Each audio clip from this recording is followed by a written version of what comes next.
All right, we're over at 137 Breton Highlands over here in McDonough, Georgia, 30253. We're going to be attempting a repair on this creased shingle right here. As you can see, it's on the front part of the home. It is something that the insurance has already acknowledged as wind damage. We're going to be trying to be as gentle as possible with the shingle. As you can tell, there is already pretty significant granule loss going on. It is a very brittle shingle, but we will be trying to go nothing over a 45-degree angle.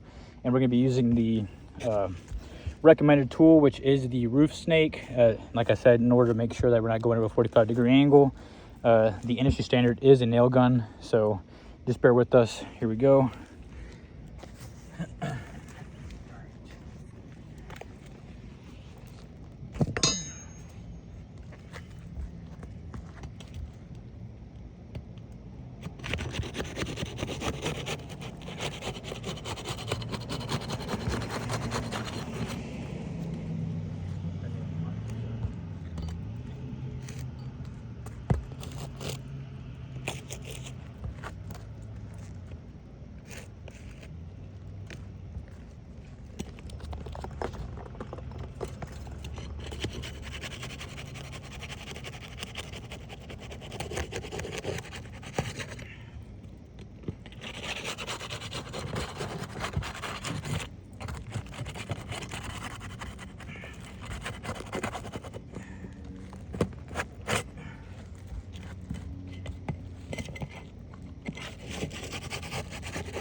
Please keep in mind, it is about 80 degrees out today. A perfect temperature for a repair. The shingle is going to be about as pliable as it's going to get right now. As I mentioned, it is about 80 degrees out here.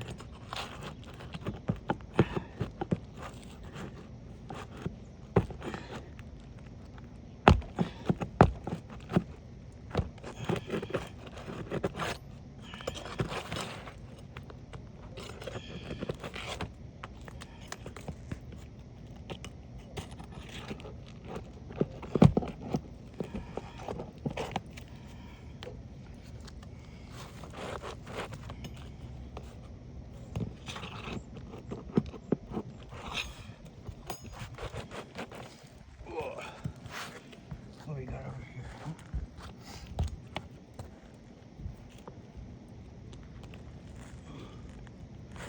Is it a high nail or something?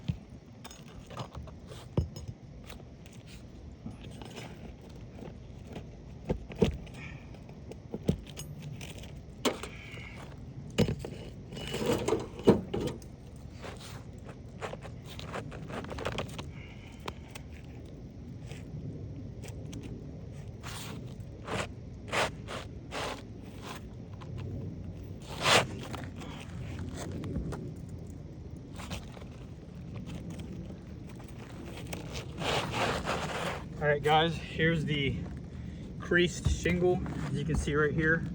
For the purposes of this video, we are going to be reusing this shingle just to ensure proper fitment and just to ensure it does match up. The HOA here is pretty strict. We want to make sure Dr. Lady Lease isn't getting fined anything extra for attempting a repair on her home.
guys. I'm gonna actually get this phone.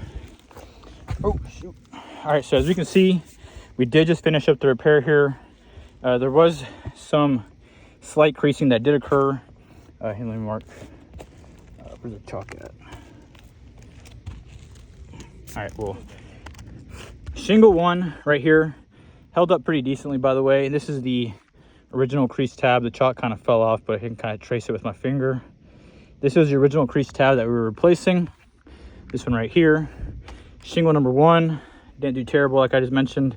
We did have some slight creasing right here, right above the original crease tab. Like as I mentioned, shingle number 1 did sustain some creasing right here. As you can see, very light, but nonetheless, it is damaged. The shingle is extremely brittle. Same thing with shingle number 2. This is shingle number 2 here, right above the original crease tab, as I mentioned. Shingle number 2 also, as you can see right here, right above the initial repair. I'm just gonna swipe gently with my fingers. You know, this is asphalt shingle, so, you know, my bare fingers aren't gonna do anything, you know, that isn't already here, you know. As I mentioned, shingle number 2, damaged right here. You can see creasing straight across the top. Same thing with 3. 3 didn't do terrible, but it did have some creasing right here. Same thing directly above the original crease tab. It is extremely brittle. You can see, and all I did was wipe my fingers gently. As you can see, no pressure whatsoever. It's just the granules fall off because it is creased because of the extreme brittleness, no longer pliable. Same thing with shingle number 4. Again, original crease tab right here. Shingle number 4 right here. You go in, the entire shingle, again, also right here, right above the initial, also creasing right here. Again, no pressure whatsoever, just wiping off some of the excess granules that have just come off. And I'll be getting some close-up photos for you guys as well, but it is, as I mentioned, not repairable. There is widespread damage. This is, I believe, like the south or the west side, so the shingles are about as pliable as they're going to get with the weather. South side, west side, you know, there's damage on the north side as well, as I believe, but as you can see right here, I'll get some close-up photos, but it is not repairable. Damage right here, damage right there, damage to number 4, and then damage to number 1 as well right here. I'll be getting some photos for you guys. Thank you.